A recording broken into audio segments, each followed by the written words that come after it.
바울의 사도직 수행에 대한 자랑을 우리가 살펴보도록 하겠습니다.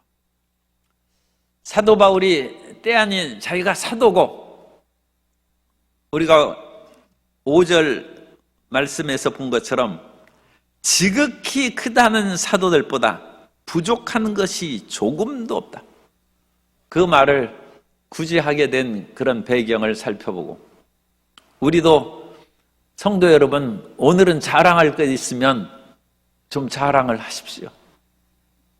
이웃 성도님에게 자랑도 하고, 집에 가서 자녀에게도 자랑을 하고, 내 자식으로 태어난 것이 얼마나 너에게 큰 축복인지 내가 좀 얘기해 주겠다 하고, 저녁 시간에 빵을 하나 딱 사다 놓고,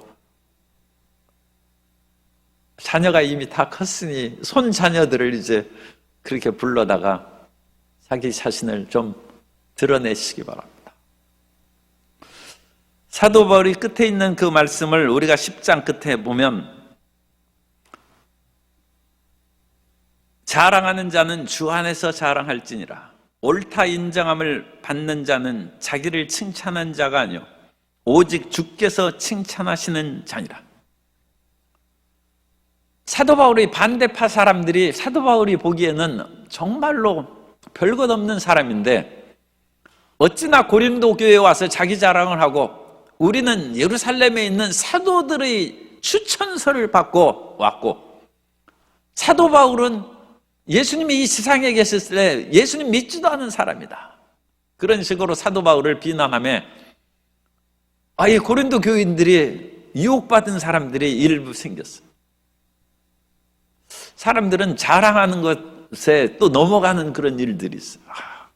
저 말을 저렇게 잘하고, 또 여러 가지 화려한 무슨 추천서, 상장, 졸업장을 보니까 정말인가 보다, 그런 식으로 넘어가는 일이 있기 때문에 사도 바울은 내가 사도로서 고린도 교회를 세운 것은 정말로 너희에게 조금도 부끄러움이 없을 뿐만 아니라 너희가 얼마나 감사하고 기뻐해야 될 것인지 내가 그것을 가르쳐 준다는 것입니다.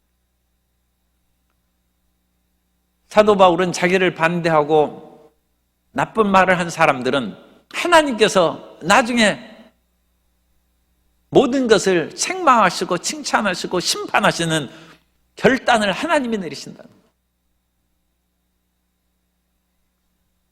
그러나 그 하나님의 마지막 심판, 하나님의 칭찬과 심판이 있기 전에 자기가 드러낼 것이 있으면 성도님들도 그걸 상세히 얘기해 줄 필요가 있다는 것입니다. 11장에 있는 1절부터 6절까지 말씀은 오늘 사도직에 대한 사도 바울의 자랑입니다. 박근혜 전 대통령이 회고록이 지금 이제 방영되고 있는데, 그 회고록에 대한 그런 것을 직접 제가 보지는 않았습니다만, 모 일간지에서 그것을 지금 거의 10회 가까이 지금 나타났다고 제가 신문 기사에서 읽었습니다. 그런데 이제 그분이 하는 얘기가, 자기가 세월호 사건이 일어났을 때 헬기를 타고 곧바로 갔어야 되는데 경호상 안전상의 문제로 그것이 반대가 있어서 제가 못 가는 것이 참 후회스러운 일 중에 하나다, 그것이 기사에 있더라고요. 후회스러운 일이죠. 그리고 그것으로 말미암아 세월호 참사로 탄핵을 받는 그와 같은 길로 연결되기 때문에 대통령직에서 물러났다면 얼마나 가슴 아프겠습니까? 그러나 그것으로 인생은 끝난 것이 아닙니다. 그분이 아직 살아있을 뿐만 아니라 옛말에도 소가 외양간에서 나갔으면 탄식하고 주저앉지 말고 다시 외양간을 고치라는 격언이 있습니다. 우리가 옛말에 그것은 소 잃고 외양간 고친다는 말을 많이 하는데, 그것은 후회스러운 일을 얘기하는 반면이고, 더 그거보다 중요한 말은 소를 잃어버렸으면 외양간을 다시 고치라는 것이 또 옛말에 그와 같이 있습니다. 그때부터 시작할 수 있다는 거예요. 속아 일어서 모든 인생이 끝나고 파탄에 이른 것이 아니라는 것입니다. 하나님의 최종의 심판이 있기까지 우리는 이 땅에서 최후의 일가까지 우리의 최선을 다하고 선을 행하며 살아가야 될 줄로 믿습니다. 사실은 헬기를 타고 거기를 안 간 그것이 결정적이고 치명적인 것은 아닙니다. 왜냐하면 사람에게 있어서 악한 일이, 잘못된 일이 있어도 그 한 가지로 인하여 망하는 것이 아니라 그건 세상에서는 그 한 가지 일로 인해서 실패하는 일은 생길 수 있어요. 그러나 그것으로 인생이 파멸하도록 하나님께서는 인생을 그렇게 가볍게 안 만드셨습니다. 모든 악이 쌓이고 쌓여서 나중에 파멸에 이르는 것이지 한 가지 악으로 인생이 파멸되지 않습니다. 마찬가지로 우리가 선을 행해도 그 선이 드러나지 않는다고 해서 절대 낙심할 까닭이 없습니다. 왜냐하면 쌓아가던 선을 눈물을 흘리면서라도 계속 쌓아가서 마지막 그 한계점에 이르르면 선이 드러나는 것입니다. 그러므로 그 선이 드러날 때까지 지금까지 80% 90%밖에 그것을 안 했으면 아직 수면 위로 드러나지 않았어요. 그러나 자기가 다른 사람에게 모함을 받고 더 어려운 일을 당해서 자기가 향한 선한 모든 일이 묻혀질 지경에 있었을지라도 마치 자기 오라버니들이 그런 마녀의 저주를 받아서 백조로 변했어요. 그리고 그 공주도 쐐기풀을 가지고 옷을 만들어서 백조에게 던지면 이제 사람으로 변한다는 거예요. 그런데 밤에 무덤가에 쐐기풀을 뜯는 이 여자는 틀림없이 귀신 들리고 이것은 마귀이기 때문에 사형에 처해야 된다 해서 사형장에 가면서까지도 쐐기풀로 손이 찔려서 피를 흘리면서까지 옷을 만드는 거예요. 마지막 옷이 완성됐을 때 자기의 오빠들인 백조로 변한 오빠들이 나타났을 때 그 옷을 탁 던지니까 사람으로 변한 최후의 순간까지 선을 행하고 우리는 전진해야 된다. 사도 바울이 지금 생각하기로는 조금 소잃고 외양간 고치는 격으로 내가 일찍이 고린도에 가서 내가 어떤 지극히 높은 사도보다 부활하신 예수님을 보았고 내가 하나님의 말씀을 알아도 구약 성경을 알아도 모든 다른 사도들보다 더 많이 알고 가말리엘 문화에서 공부를 한 사람이고 뿐만 아니라 자기가 율법을 지켜도 바리새인으로서 흠이 없이 살았다고. 그런 것은 사도 바울이 그냥 얘기 안 했어요. 그런 거 얘기하기도 얼굴이 뜨뜻하지 않습니다.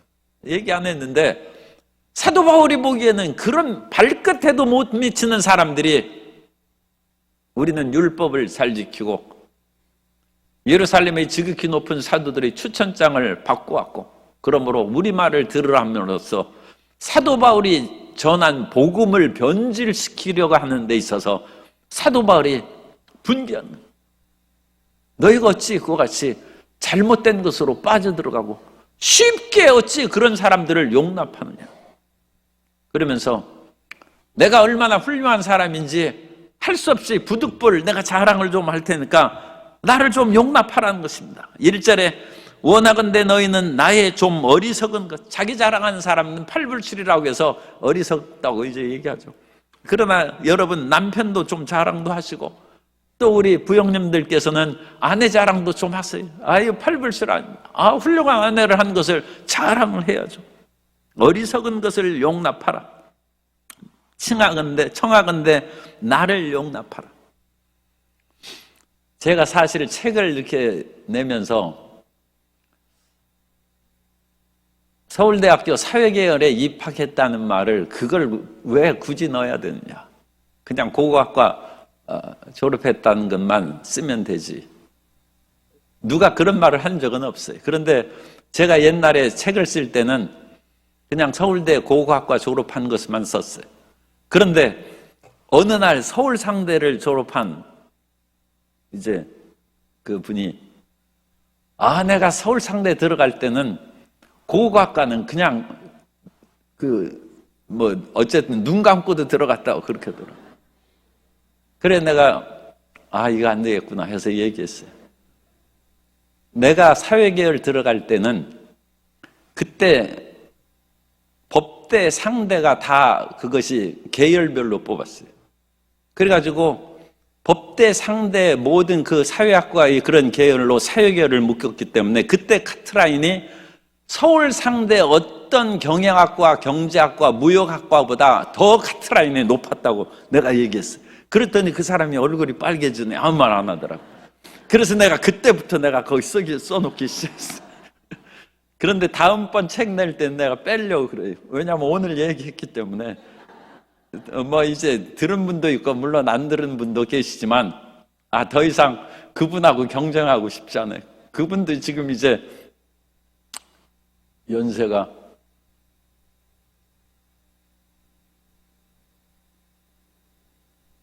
이제 80이 넘었어요. 80이 넘었으니까 더 이상 나하고 이제 그런 서울 상대 나온 거 자랑하고 그러진 않을 거예요. 좀 어리석은 것을 용납해가지고, 왜냐하면 제가 그거 갖고 들은 것은 기도해서 갔는데 하나님이 저를 그곳으로 인도하셨어요. 그렇기 때문에 공부 못하고 실력 없어서 거기 갔다는 얘기를 듣고 제가 발끈해가지고 그렇지 않다는 것을 내가 써놔야 되겠다 해서 그렇게 써. 이런 사도 바울이 지금 그런 마음. 고린도 교회에 가고 이방인의 사도가 된 것은 하나님께서 유대인의 사도로 베드로를 세운 것처럼 부활하신 예수님께서 나를 이방의 땅으로 보내셨기 때문에 그리스 지역의 고린도까지 가서 여러분에게 복음을 증거하는 것이지, 내가 유대인으로서 실력도 부족하고 율법도 모르고 온갖 그런 것이 부족해서 유대인 사회에서 쫓겨나와서 멀리 이 헬라 사람들에게 복음을 증거했고 그런 식으로 혹시 비판하는 사람이 있다면 그건 전혀 잘못이야. 그러므로 내 자랑을 좀 할 테니까 나의 이와 같은 팔불출 같은 어리석음을 좀 용서하고 받아들이라는 것입니다. 그러면서 내가 여러분들에게 복음을 증거하는 것은 하나님의 열심으로 내가 증거한 것이다. 2절에 내가 하나님의 열심으로 너희를 위하여 열심을 내노니, 하나님께서는 열정적인 분이에요. 하나님이 우리를 구원하시기 위해서 얼마나 노심초사하고 열심히 가득했으면 그 아들을 보내기까지 우리를 구원하겠습니까? 웬만하면 그런 식으로 안 합니다. 한두 번 그 종들을 보내고 종가 또 그보다 더 똑똑한 사람이나 더 능력 있는 그런 일꾼들을 보내고 안 되면 자기들이 망하면 망하지 무슨 별것이 있으라고 그만둬버리죠.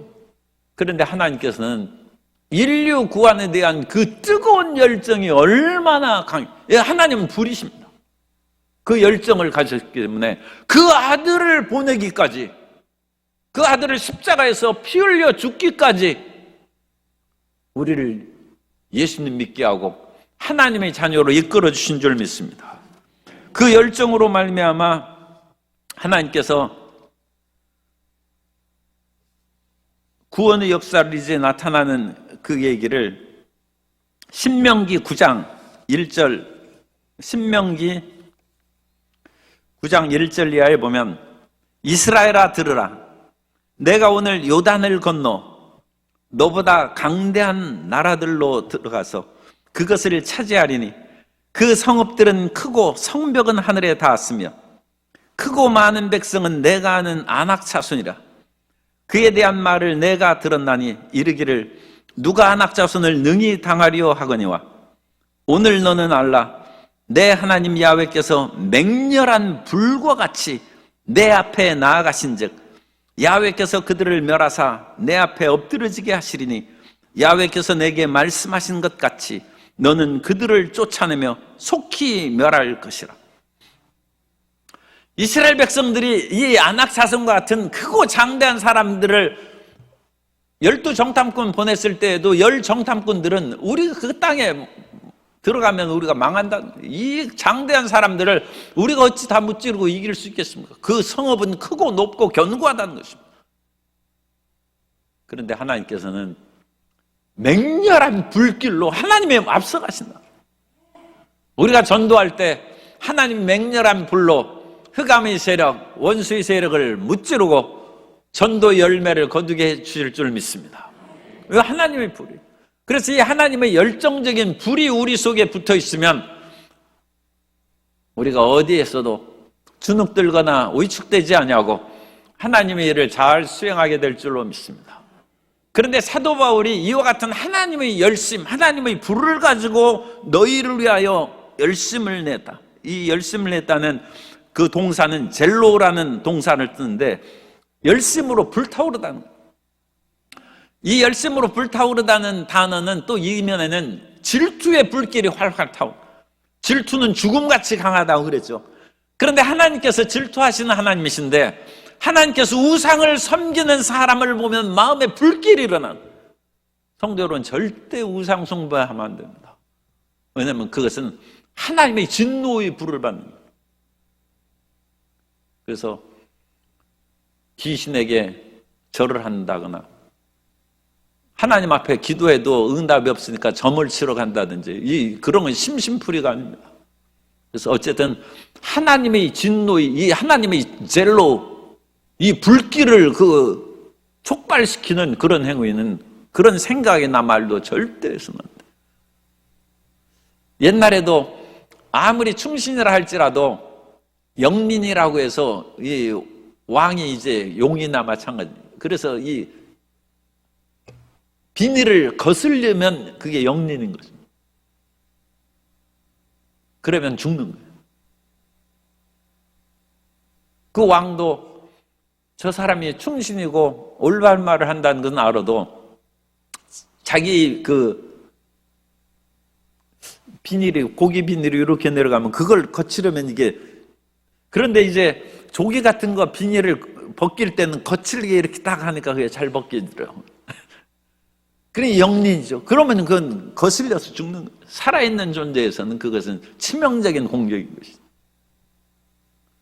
그런데 하나님이 이 열심을 내는 젤로의 불길을 내는 것이, 우리가 다른 여러 가지 죄들도 하나님이 기뻐하시지 않지만 우상 숭배하는 것은 철저히 나 외에 다른 신을 내게 두게 하지 말라는 것입니다. 1계명과 2계명은 이 하나님 외에는 절대 다른 거에 대해서 마음을 뺏기거나 절하고 두지 말라는 것입니다. 그런데 그 열정으로 그걸 이제 긍정적인 면에서는 얼마나, 그러니까 그 불길이 맹렬하겠어요. 그 맹렬한 불길로 사도 바울이 하나님께서 주신 영역, 하나님이 주신 한계, 지난 시간에 그 한계를 봤죠. 카논이라는 헬라 단어를 썼는데 그 하나님이 정해주신 선교의 영역 안으로 여러분에게 내가 갔고 그 여러분까지 간 것은 하나님의 열심으로 간 거라는 것입니다.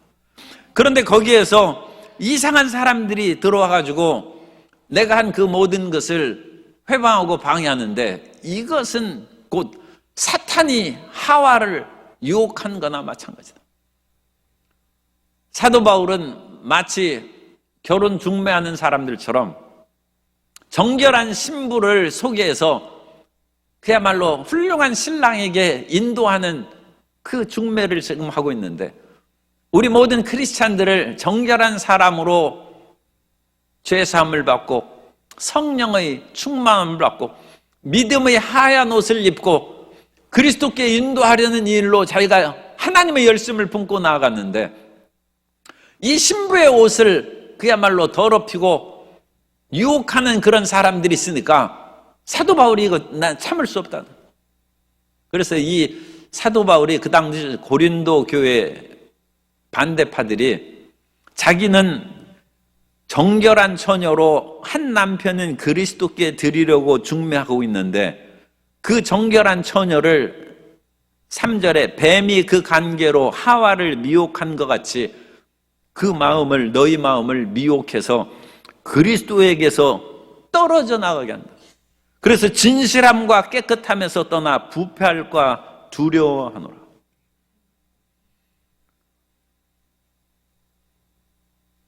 결혼식장에서 신부 드레스를 우리가 자세히 보지는 않았습니다만 별로 때가 없겠죠. 그죠?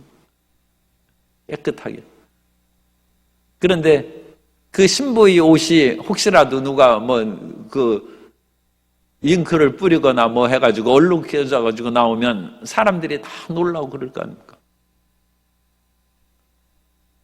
그런데 우리가 그리스도 앞에 진실함과 깨끗함으로 나아가는 정결한 신부가 돼야 되는데, 세상의 온갖 그런 죄악과 유혹투성이로 드레스가 형편없어요.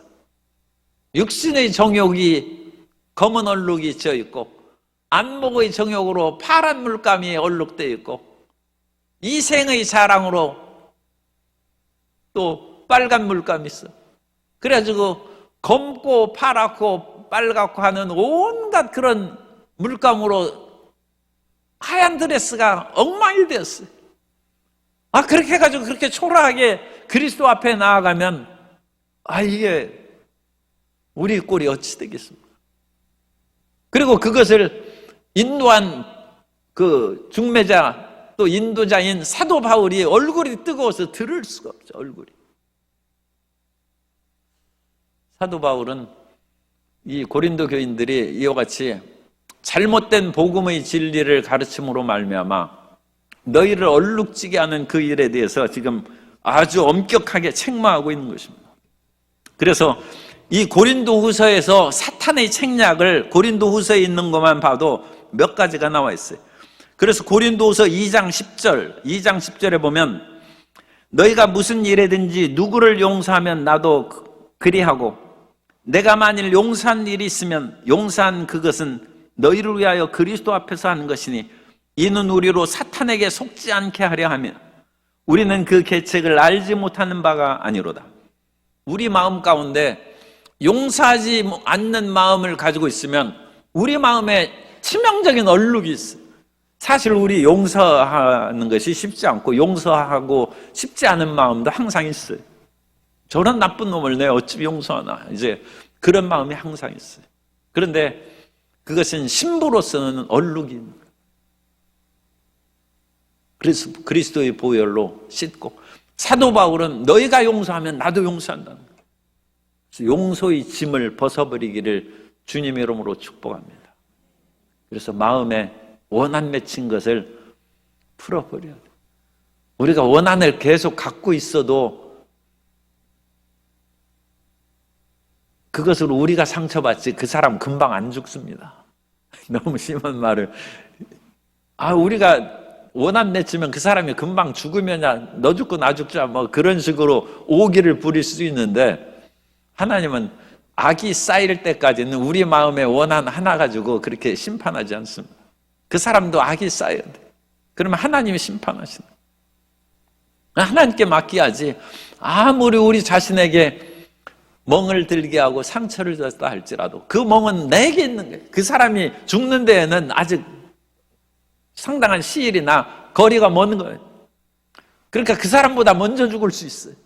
그러니까 절대로 그러지 말고 우리는 더 오래 하나님의 은혜 가운데 살아서 승리하시기 바랍니다.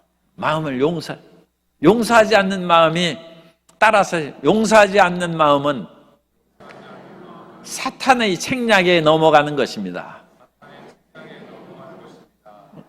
사탄은 그 사람 절대 용서하지 말라고 끝까지 붙잡고 있으라고 그러는 거예요. 이게 사탄의 책략이에요. 그 다음에 사탄은 불신자를 미혹해가지고 그리스도의 영광의 광채를 보지 못하게 하는 것이 사탄의 책략이에요. 그래서 안 믿는 사람이 아무리 우리가 전도해도 끝까지 안 믿으려고 하는 것은 배후에 사탄이 계속 눈을 가리는 거예요. 고린도 후서 4장 4절에 그 중에 이 세상의 신이 믿지 아니하는 자들의 마음을 혼미하게 하여 그리스도의 영광의 복음의 광채가 비치지 못하게 함이니 그리스도는 하나님의 형상이니라. 어두운 속에 그리스도의 빛이 못 들어가게 만든다. 깜깜한 그런 항아리 속에 음식을 넣어두고 그 속에 쥐를 넣었는데 그 쥐는 죽었어요. 물도 있고 음식도 있는데 빛이 하나도 없으니까 절망해서 죽었어요. 그런데 또 다른 항아리에는 물도 없고 먹을 것도 없어요. 그런데 바늘구멍만한 빛을 딱 거기에 뚫어놔가지고 빛이 들어와요. 그 쥐가 더 오래 살았다는 거예요. 그 쥐가. 모든 음식과 물도 있고 모든 것이 여건이 갖춰졌어도 빛이 없는 쥐가 더 먼저 죽었다. 빛이 들어오는 그 항아리 속에 있는 쥐는 먹을 것도 없어요. 물도 없어요. 그런데도 그 빛을 보고 사는 거예요. 우리는 그리스도의 영광의 광채의 빛을 받고 그 속에 끊임없는 희망을 갖고 살아야 될 뿐만 아니라 하나님, 저 사람 속에 그런 빛이 들어갈 수 있도록 바늘구멍이라도 뚫게 해 주옵소서. 그래가지고 그것이 뚫어지면 그 속에 빛이 들어가는 것입니다. 빛이 들어가면 회개의 역사가 일어나고 그 불신의 마음이 변하여 예수님을 믿고 사랑하는 마음이 들어오게 될 줄로 믿습니다. 그래서 이 빛을 끝까지 차단하는 것이 마귀의 책략이, 사탄의 책략을 우리가 떨쳐버려야 되고, 우리 믿는 사람도 유혹에 빠져가지고 온 드레스가 얼룩거릴 수 있는 것이 지금 3절의 말씀에 뱀이 그 관계로 하와를 미혹한 것 같이 너희 마음이 그리스도를 향하여 진실함과 깨끗함에서 떠나 부패할까 두려워하노라. 그래서 이 창세기 3장에 있는 것처럼 뱀이 와가지고 선악을 알게 하는 나무 열매를 보게 한즉 먹음직도 하고 보암직도 하고 지혜롭게 할 만큼 탐스럽기도 한 나무인지라. 그것이 육신의 정욕, 안목의 정욕, 이생의 자랑으로 빠져들어간 것입니다. 그래서 하와가 하나님에 대한 순결한 사랑에서 벗어났어요. 그래서 아담과 하와가 하나님에 대한 순수한 사랑에서 떠나는 거죠. 그때부터 우리의 마음은 하나님과 세상 사이에 왔다 갔다 하는 그런 인생을 살아갑니다. 우리 마음이 이제는 예수님을 믿어서, 그리고 하나님께서 그 사이에 고생을 좀 많이 시켰죠. 그래서 천부의 의지 없어서 손들고 나온다는 것은 조금 제가 그냥 심하게 얘기하면 하나님이 좀 고생시킨 것입니다. 왜? 고생을 해야 세상을 떨쳐버리죠. 고생 안 하면 하나님께 나오지 않고 육신의 속에서 인간이 살아가기가 쉬워요. 그러니까 그 육신, 이 세상의 모든 것을 그냥 배신당하게 하고 떨쳐버리도록, 그러니까 세상이 지겨워. 그래, 세상이 지겨워서 갈 데가 있나 보니까 교회밖에 없어요. 할 수 없이 이제 믿는 거예요. 다른 세상이 있으면 다른 데 또 가려고 했을지도 몰라요. 인간이 그렇게 하나님을 찾고 주님을 사랑하기가 어렵습니다. 그런데 상함도 해함도 없는 에덴 동산에서조차 아담과 하와가 하나님을 배신했던, 하나님을 반역하고 불순종했던, 인간은 이 치명적인 약점이 있어요. 그래서 결코 선줄로 생각하거든 넘어질까 조심하라고 한 말씀처럼 이 마귀의 책략에 빠져넘어가지 않도록 조심해야 돼요. 요즘에 이 마귀의 책략 가운데 육신의 쾌락을 아주 가지고 사람을 유혹하는 것이 마약입니다. 요즘에 무슨 배우 그거 해가지고 아주 그 탤런트 보니까 잘생기고 부드러운 인상의 그런 남자던데, 그 마약에 빠져가지고 그 지금 그런 단란하고 행복한 선전 그 광고 프로그램 그거 다 없애버리느라고 지금 광고회사에서 고심하고 있다고 그렇게 나왔어요. 육신의 정욕과 쾌락의 그런 극단적인 그런 길이 이제 마약 중독. 그거 한번 빠져들어가면 마귀의 책략이기 때문에 그거 못 빠져나온다. 그러니까 이제 예수님을 철저히 믿고, 그래서 그 길에서 이제 돌이켜야죠. 왜냐하면 하나님은 마약의 중독보다 더 큰 천국의 기쁨 우리에게 채워주셔서 마약의 중독에서 또한 벗어날 길을 열어주실 줄 믿습니다. 하나님이 주시는 이와 같은 기쁨이 세상의 기쁨보다 더한 거예요. 그런데 일반적으로는 쾌락 사랑의 길을, 이 쾌락의 기쁨이 하나님 사랑의 기쁨보다 육적인 사람에게는 더 크게 다가올 수 있어요. 그런데 그와 같은 마귀의 책략을 벗어버리면 천국의 기쁨이 우리에게 더 크게 다가올 줄 믿습니다.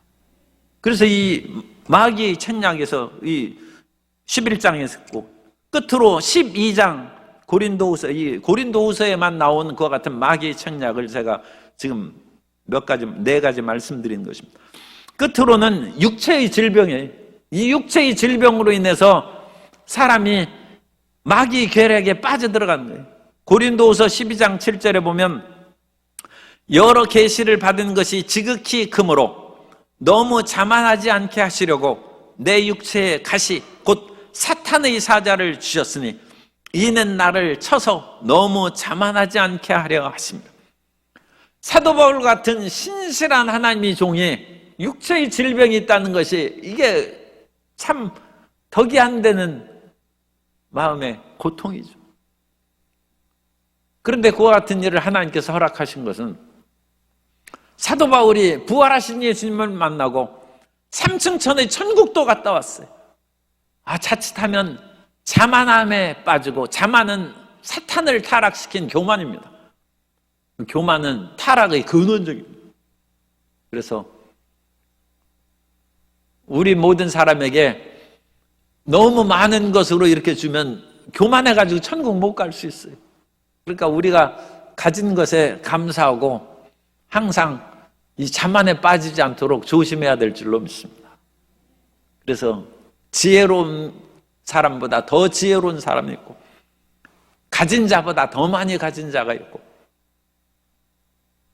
권력을 가진 자보다 더 큰 권력이 있고, 우리 성도님이 지금 원하는 것보다 더 많은 것이 있는 사람이 있어요. 그것은 하나님께서 우리를 낮추시고 겸손하게 하셔서 천국 보내시려고 그러는 것입니다. 내가 최고라고 자만하면 어떻게 될지 몰라요. 그래서 사도 바울에게도 육체의 가시가 있어요.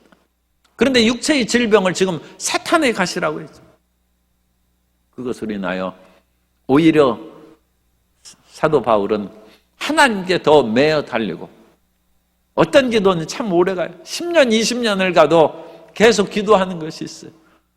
그건 나를 주님께 붙잡아매는 은혜의 사슬입니다. 주의 은혜 사슬대사 나를 주께 매소서. 그래가지고 그 문제가 해결되면 어디로 날아갈 뻔인지 몰라요.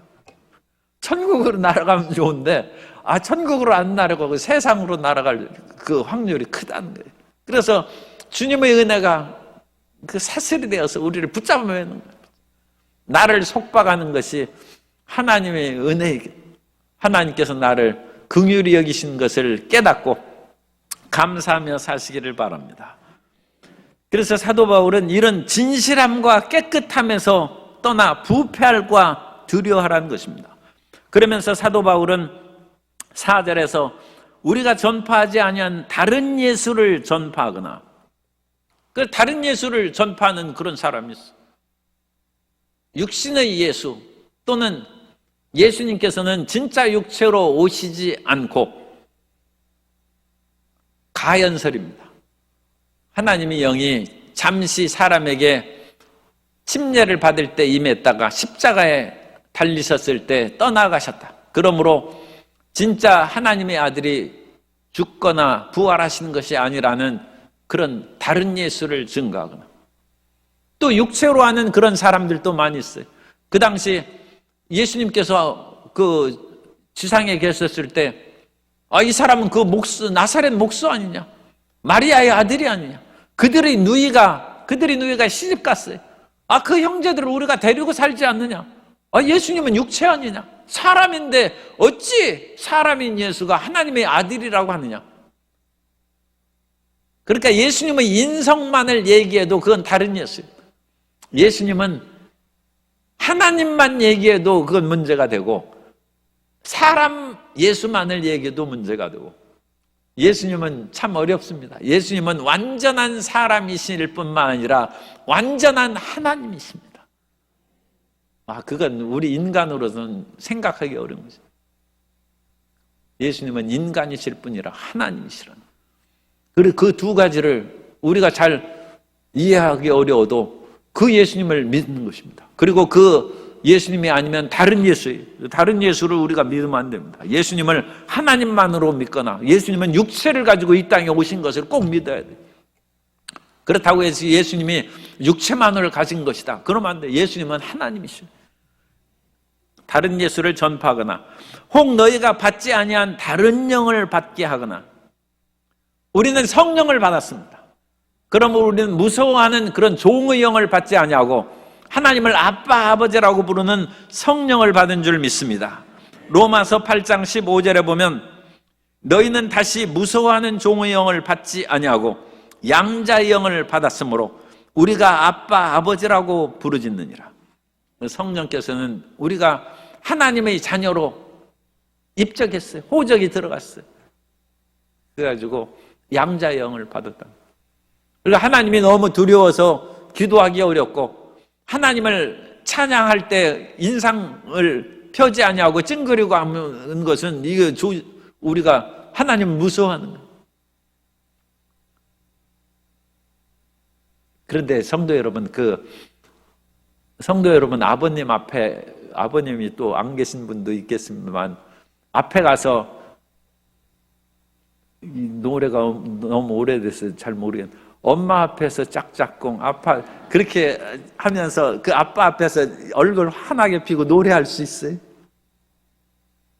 아버지 너무 무서워하지 말고 그렇게 노래 한번 해보세요. 지금 이제 연세가 많은 아버님이 계시거나 어머니, 그럼 어머님이 얘가 아직 나보다 나이도 어린데 치매 걸렸나 또 그렇게 생각할 수도 있어요.